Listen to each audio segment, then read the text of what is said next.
저는 본문을 중심으로 해서 시각 차이라고 하는 제목으로 하나님 말씀 나누도록 하겠습니다. 우리 앞뒤로 한번 인사하겠습니다. 반갑습니다. 한번 인사하겠습니다. 반갑습니다. 반갑습니다. 하버드 대학의 심리학과 교수였던 조지 베일런트 교수님의 행복의 조건이라고 하는 책이 한 15년 전에 베스트셀러가 된 적이 있습니다. 이 행복의 조건이라고 하는 책은 작은 책이 아니라 아주 두꺼운 책인데요. 이것은 이 심리학과 교수님이 하버드 대학교를 졸업한 800여 명의 생애를 조사한 임상심리학 보고서와 같은 겁니다. 그래서 그 집단을 계속해서 졸업 후에 생애를 연구한 건데요. 한 1, 2년 연구한 것이 아니라 한 70년, 80년 동안 이 하버드 대학교를 졸업한 사람들이 어떻게 살았나를 이렇게 조사한 것입니다. 그래서 그게 부제목이 있는데 왜 그들은 그렇게 오래도록 행복하게 살았을까라고 하는 제목이 있습니다. 그런데 이 800명의 생애를 조사해 보니까 다 행복하게 산 것이 아니다라고 하는 겁니다. 어떤 사람은 대학 졸업 후에 좋은 회사 취직해서 한 10년 정도 행복하게 살다가 알코올에 빠져서 알코올로 생애를 마감한 사람이 있고, 또 어떤 사람은 이제 좋은 직장에 취직해서 잘 살다가 이제 가정을 이루고 또 어떤 사업을 하다가 이제 실패해서 또 불행해진 사람이 있고, 또 어떤 사람은 한 20년, 30년 잘 살았는데 그만 잘못된 곳에 투자했다가 자기의 모든 번 돈을 다 낭비해버린 사람도 있더라는 것입니다. 그런데 이제 마지막까지 그 사람이 졸업 후에 여러 가지 인생의 파고가 있는데 70세, 80세까지 그래도 힘들게 버텨내면서 마지막까지 행복한 가정을 이루고 행복하게 산 사람들이 있는데 그 사람들의 공통점이 하나 있다는 것입니다. 그게 몇 가지가 나오는데 그 중에 하나가 뭐냐면은 고통에 반응하는 성숙한 방어 기제를 가진 사람이다라는 것입니다. 한번 따라할까요? 고통에 반응하는 성숙한 방어 기제. 그러니까 이게 쉽게 말하면은 어려움과 고통이 올 때에 그거를 성숙하게 반응하는 능력이 있는 사람이라는 거예요. 알코올에도 빠질 수 있고 사업에도 실패할 수 있고 뭔가 투자한 것이 잘못될 수도 있는데 중요한 것은 뭐냐면 그런 고통과 아픔이 왔을 때 어떻게 반응하느냐는 거죠. 자녀들로 인해서 어떤 육체적 질병으로 인해서 가정의 어려움으로 인해서 많은 인생의 어려움과 도전이 오는데 그것을 어떻게 성숙하게 반응하느냐. 여러분 학교에서 사실은 약간 외톨이가 되고 여러 가지 왕따가 생기는 이유가 뭐냐면은 성숙하게 반응해버리면 되는 것입니다. 그냥 한 귀로 듣고 한 귀로 흘려버리면 되는 것이고 어떤 사람들에게는 또 대응하면 되는 것인데 우리에게 성숙하게 반응하는 능력들이 이제 부족하다라고 하는 것입니다. 오늘 본문의 이 삭개오도 부를 위해서 열심히 살았는데 이 사람은 오로지 물질을 위해서 살았지 동네 사람들에게는 완전히 죄인 취급당하는 사람이었습니다. 그 당시 세리장은 요즘의 세관원과는 달리 로마 제국에 많은 돈을 바치면서 그 자리를 계속 연명해야 됩니다. 그러니까 자기 민족들로부터는 돈을 많이 걷어야 되고 그리고 또 위에 바침으로써 자기도 근근히 살아가는. 그러다 보니까 예수님께서 이 마을에 와서 이 삭개오라고 하는 사람의 집에 들어가니까 오늘 본문에 보면은 이 삭개오의 집에 들어간 예수를 이렇게 표현합니다. 오늘 19장 7절입니다. 같이 한번 읽어보겠습니다. 시작. 무사람이 보고 수군거려 이르되 죄인의 집에 유하러 들어갔도다 하더라. 죄인의 집에 들어가는 것으로 인식합니다. 예수님께서 삭개오라고 하는 마을의 유지의 집에 들어가는데 야, 저가 죄인의 집에 들어가는구나. 그러니까 마을 사람들은 완전히 삭개오는 왕따인 거예요. 완전히 그 죄인인 겁니다. 마을 사람들에게 돈을 착취해가지고 로마 제국에 바치느라고 완전히 그냥 안면 몰수하고 살았던 사람. 오로지 물질을 위해서 이 사람의 모든 생애의 집착은 오로지 물질을 위해서 살았던 사람이에요. 자, 그런데 예수님께서 이 집에 들어가서 식사를 하시고 대화를 나눈 다음에 오늘 본문의 삭개오가 기가 막힌 말을 합니다. 자, 그것이 8절입니다. 바로 그 다음 8절. 우리 같이 한번 읽겠습니다. 시작. 삭개오가 서서 주께 여짜오되 주여 보시옵소서 내 소유의 절반을 가난한 자들에게 주겠사오며 만일 누구의 것을 속여 빼앗은 일이 있으면 내 갑절이나 갚겠나이다.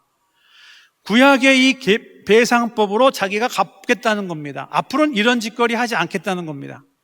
앞으로는 너무나 남의 것 착취해가지고 이렇게 마을 사람들 힘들게 하고 주변 사람 힘들게 하는 일 하지 않겠습니다. 그리고 지금까지 착취한 것도 절반을 가난한 사람들에게 나눠주겠습니다. 여러분, 어떻게 도대체 예수님과 어떤 대화를 나누고 예수님이 도대체 어떻게 이 사람을 대했길래 갑자기 한순간에 평생 동안 돈을 위해 살고 물질을 위해 살았던 사람이 어떻게 이렇게 한순간에 바뀔 수가 있습니까?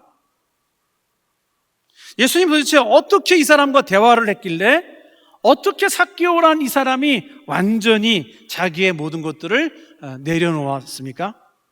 그것은 첫 번째로 더 가치 있는 것을 발견한 사람은 덜 가치 있는 것을 버리게 돼 있다라고 하는 것입니다. 한번 따라서 할까요? 더 가치 있는 것을 발견하면 덜 가치 있는 것은 버립니다. 네, 여러분, 좋은 신발, 좋은 옷 생기면은 예전에 있었던 거 버리게 됩니다. 오래되었던 기기들 버리게 됩니다.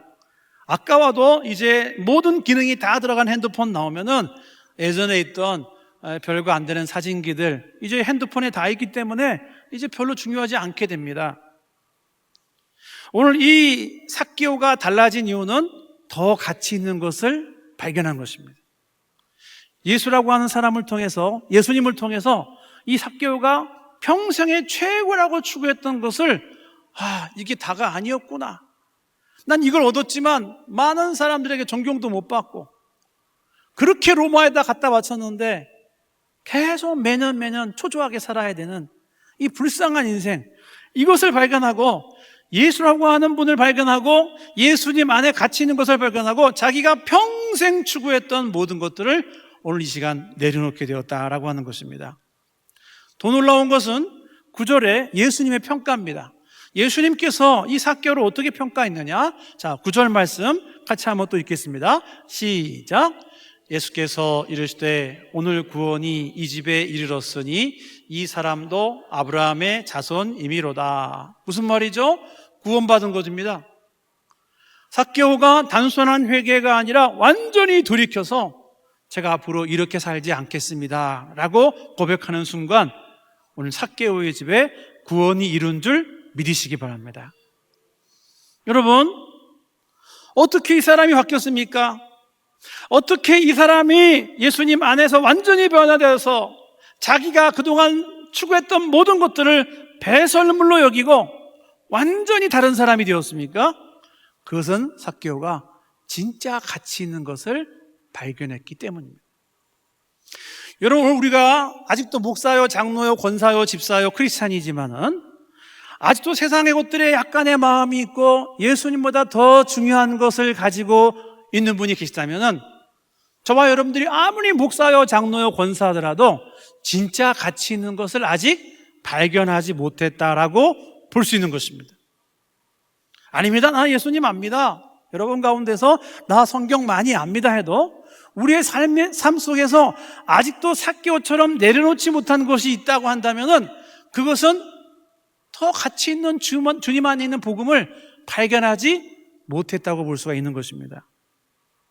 사도 바울이 그렇게 추구했던 자기의 철학과 가치관을 빌립보서 3장 8절에 보니까 배설물로 여기게 되었다. 그리스도를 아는 지식을 접한 나는 이제 내가 추구했던 모든 철학과 지혜와 지식과 권력을 나는 배설물로 여기게 되었다. 여러분, 이것이 바로 더 가치 있는 것을 발견한 사람들의 공통적인 고백이라고 하는 것입니다. 여러분, 우상은 다른 게 아닙니다. 많은 사람이 우상이 불상과 이단만이 우상이 아니라요, 내가 하나님보다 더 가치 있게 여기고 귀하게 여기는 거, 그거 잃으면 마음 아프고 분노가 일어나는 거, 그거 건드리면 화나는 거예요. 여러분, 그거 우상입니다. 내가 모든 것을 장악해서 내가 모든 것을 움직여야 되는데 내 자녀 가운데, 우리 팀원 가운데, 우리 찬양대 가운데, 우리 부서 가운데, 우리 직장 동료 가운데 한 사람이 내 마음대로 움직이지 않아. 그때 분노가 일어나는 겁니다. 여러분, 그것은 이미 그 사람 안에 점점 우상이 되고 있는 겁니다. 그래서 어떤 부모님은 자녀를 위한다고 하지만 자녀 때문에 분노가 일어나거나 자녀가 그 뜻을 거리낄 때에 심한 질책을 한다거나 할 때 이미 그 부모님 안에는 좋게 가르치는 교훈과 함께 우상이 그 안에 들여잡은 것입니다. 우상의 특징은 저와 여러분을 분노하게 합니다. 저로 하여금 화나게 합니다. 그래서 우상은 통제 우상도 있습니다. 내가 뭔가를 통제해야 되는데 통제되지 않을 때 분노하는 것, 이것도 하나의 우상입니다. 명예의 우상도 있고요, 자녀의 우상도 있습니다. 권력의 우상도 있습니다. 심지어 남의 시선을 너무 많이 의식하는 우상도 있어요. 하나님 의식하는 게 아니라 남의 시선을 너무 많이 의식합니다. 여러분, 그것도 건강한 것이 아닙니다. 오늘 이 삭개오는 남의 시선을 의식하지 않더라도 오로지 자기의 부와 자기의 물질과 자기의 성공만을 위해서 살았습니다. 그런데 오늘 이 사람이 자기가 추구했던 것을 내려놓게 되었습니다. 무엇 때문인가요? 더 가치 있는 것을 발견했기 때문에. 저는 군에서 군종을 했어요. 우리 이상범 목사님은 군목을 해서 장교로 있었고요. 저는 그냥 사병입니다, 사병. 이 30년 전에 이 중위, 군목이나 군종 참모나 학사 장교 마치고 오신 분들은 한 80만 원, 100만 원 받은 것 같아요, 월급이. 사병들은 그때 제가 병장이 아마 2, 3만 원. 지난달에 제대한 둘째 아들 보니까 150만 원, 170만 원 받더라고요, 병장이. 한 30년 전에 제가 군생활 군종병 할 때 그 유중이라고 하는 분이 계셨어요. 이분은 학사장교로서 대학을 졸업하고 이제 저희 부대에 인사과장으로 오신 분인데, 이 유중희 님이 이제 40개월을 군생하는 동안에 이제 한 35개월 하고 한 4, 5개월 남았습니다. 저는 이제 대대군종으로 있었는데 인사과 소속으로 있으니까 뭐 많이 친해졌어요. 근데 이분이 교회를 잘 안 나와요. 왔다가 대대장님 나오면 왔다가 또 안 나왔다가. 근데 유중희 님이 어느 날 테니스를 치다가 허리를 삐끗한 거예요. 많이 다치는 않았지만은 이 허리를 잘 못 걸을 정도로 심하게 다쳐서 이제 병원 치료를 계속 하는 거예요. 저희 군인교회는 뭐 사병들 해봤자 한 5, 60명 나오는 작은 부대 대대교회였는데 어느 날 이 주일날도 잘 안 나오는 유중희 님이 아주 두꺼운 헌금을 가지고 온 거예요. 이 사병들 1,000원, 2,000원 하는 군인교회에 한 250만 원을 가지고 자기가 헌금을 해서 우리 군인교회 커튼이 요즘엔 없었는데 커튼을 하겠다고 제대를 한 5년 앞두고 이 허리를 이렇게 기부스를 해가지고 허리를 다친 분이 딱 오신 거예요. 이 돈이 뭐냐 했더니요, 이 유중희 님이 이제 그 35개월 동안 이제 11조를 안 했는데 자기가 3, 4개월 동안 병원에 가서 침 맞고 치료받은 그 액수가 자기가 중위 월급 11조 떼먹은 액수랑 똑같다는 거예요. 35개월 동안. 그래서 8만 원, 그 중위 월급 얼마 안 되는 그 11조 8만 원 35개월치를 이 제대한 다음에 병원비로 싹 반납하고 그 다음에 자기가 이제 군인교회 헌금했다고 대대군종인 저한테 가져온 거예요. 그러면서 이분이 같이 성경 공부를 마지막까지 저희랑 같이 하면서 이분이 뭐라고 고백하냐면 자기의 군대 생활 이후에 이제 결혼을 해야 되는데 그 이유를 위해서 자기가 준비했다는 겁니다. 그 얼마 안 되는 중위 월급 80만 원, 100만 원을 자기가 준비해서 자기 결혼 자금으로 모았다는 거예요. 여러분 11조 8만 원 뭐 군인교회 해봤자 얼마나 큰 거예요. 근데 이분이 깨달은 거죠. 자기 이후 군생활 제대 이후의 생활을 자기가 책임지려고 열심히 모았다는 것입니다. 근데 하나님께서 놀랍게도 나중에 보니까 이분이 장신대 신대원을 합격한 전도사님이에요. 이제 제대하고서 전도사를 하실 분이 우리들한테는 다 속이고요, 신대원생이라는 거 속이고 학사 장교로 다닌 거예요.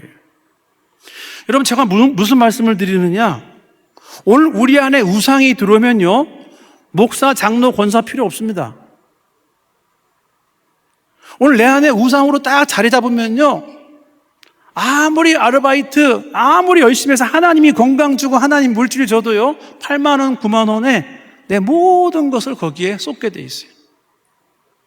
사랑하는 우리 창원대교회 성도 여러분, 오늘 우리 안에 예수님보다 더 가치 있는 것이 없기를 주님의 이름으로 축복합니다.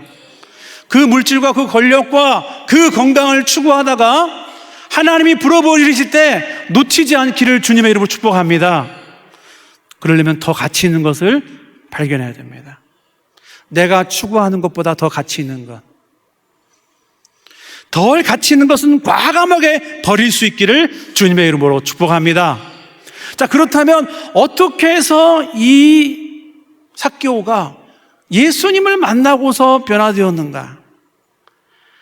또 다른 사람들은 아무리 만나도 변화되지 않는 이 삭개오가 어떻게 예수님 때문에 변화되었는가? 둘째로, 이 예수님은 삭개오를 죄인으로 보지 않고 바로 잃어버린 자로 보셨다고 하는 것입니다. 한번 따라서 할까요? 예수님은 삭개오를 죄인 취급하지 않고 잃어버린 자로 보셨습니다.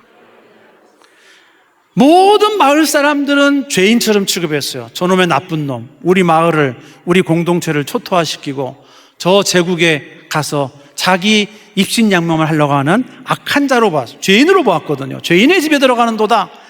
그런데 예수님은 어떻게 보십니까? 오늘 19장 10절입니다. 우리 19장 10절 말씀을 다시 한번 읽겠습니다. 시작. 인자가 온 것은 잃어버린 자를 찾아 구원하려 함이니라. 오늘 우리 예수님은 이 죄인 삭개오를 죄인으로, 정죄할 자로 보지 않고 잃어버린 자로 보셨습니다.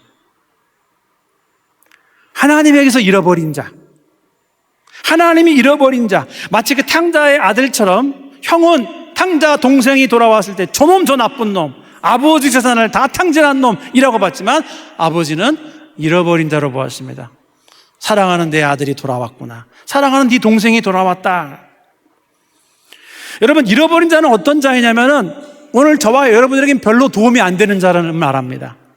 자기만을 위하고 자기만을 위해서 평생을 살아가는 삭개오와 같이, 아버지 재산을 다 가지고 와서 탕진해버린 둘째 아들과 같이 자기 마음대로 살아버린 사람, 나를 힘들게 하고 직장을 힘들게 하고 교회를 힘들게 하고 공동체를 힘들게 하는 사람이 바로 잃어버린 자라고 하는 것입니다. 그런데 우리 예수님은 그를 죄인으로 보지 않았습니다.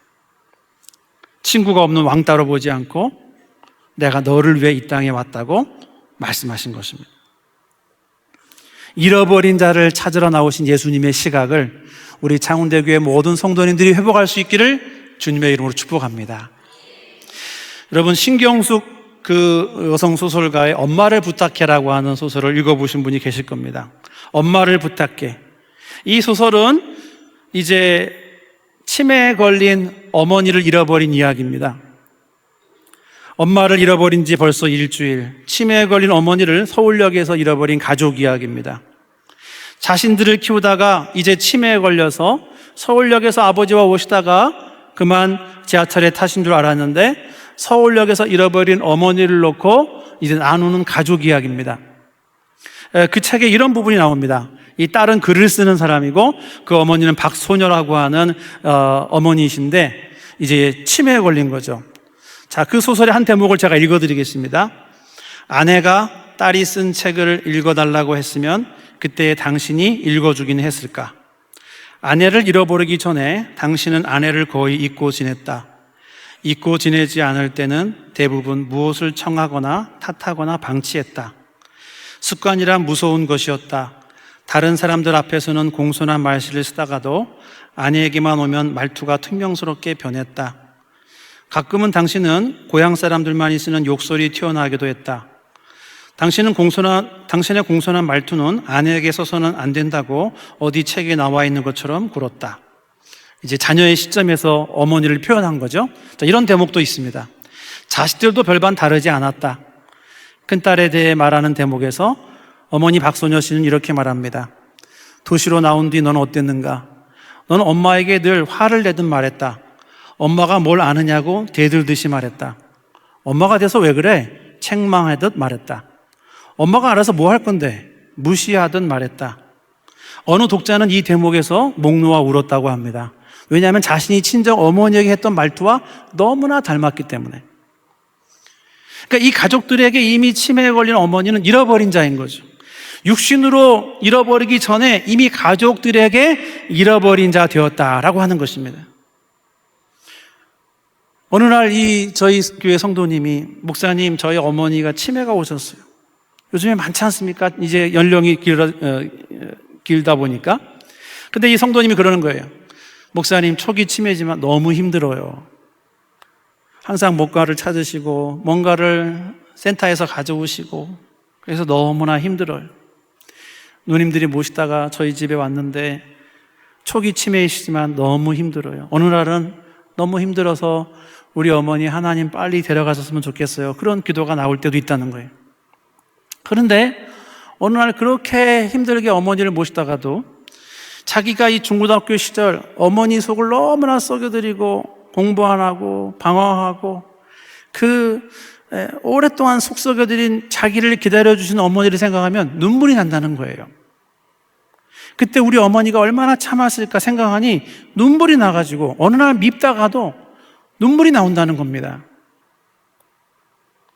내가 얼마나 우리 어머니 속을 썩여드렸는데 생각을 하니까 우리 어머니가 불쌍해지더라는 겁니다. 남편이 일찍 돌아가시고 평생을 자식들을 위해 사시다 대학까지 보내주려고 이것저것 안 해본 것이 없는 어머니를 생각하니까 이 치매 걸린 그것도 이 하루 이틀 짜증나는 그 모습 속에서도 너무나도 이기적인 자기의 모습이 보이더라는 거예요. 여러분, 잃어버린 자의 시각을 갖게 되면은 절대로 정죄하지 않습니다. 그렇게 미웠던 사람이, 그렇게 야속했던 사람이 하나님께서 저와 여러분들에게 잃어버린 자의 시각을 주면은 그 자녀, 그 사위, 그 며느리가 믿지 않아요. 불쌍히 여기게 됩니다. 그 며느리가 어떻게 저러다가 저런 생을 살았을까? 어떻게 저거밖에 못했을까라고 불쌍히 여기게 됩니다. 오늘 우리 사위 인사도 잘 못하고 열심히 살려고 하지만 자주 전화 못 드리는 그 모습이 그 사위와 며느리와 딸과 아들의 생애를 돌이켜보면은 불쌍히 여기게 됩니다. 그렇게 밉던 사람이 잃어버린 자의 시각을 회복하는 순간 그 어머니가 불쌍해 보이고 그 딸이 불쌍하고 그 남편이 불쌍해지는 것입니다. 오늘 돌 무화과 나무에 키가 작아 올라간 이 삭개오를 우리 예수님 죄인이라고 보지 않으시고 잃어버린 자로 보신 것입니다. 저 불쌍한 놈, 저 살아보겠다고 온갖 동네에 돈을 다 모아 딸도 팔게 만들고 아들도 팔게 한 저 삭개오, 저놈은 죄인이야, 저놈은 지옥에 가야 돼 라고 하지 않으시고 오늘 그 무화과 나무에 올라가서 예수를 보려고 올라간 그 삭개오에게 삭개오야 내려와라, 내가 오늘 너네 집에 들어가야겠다, 나는 너같이 잃어버린 자를 찾으러 왔노라. 할렐루야. 오늘 우리 주님이 잃어버린 자를 찾고 계신다고 하는 것입니다. 오늘 저와 여러분들을 잃어버려서 더 가치 있다고 생각하는 것들을 위해 달려가는 저와 여러분들을 위해서 오늘 주님 말씀하십니다. 내가 오늘 너를 찾으러 왔다.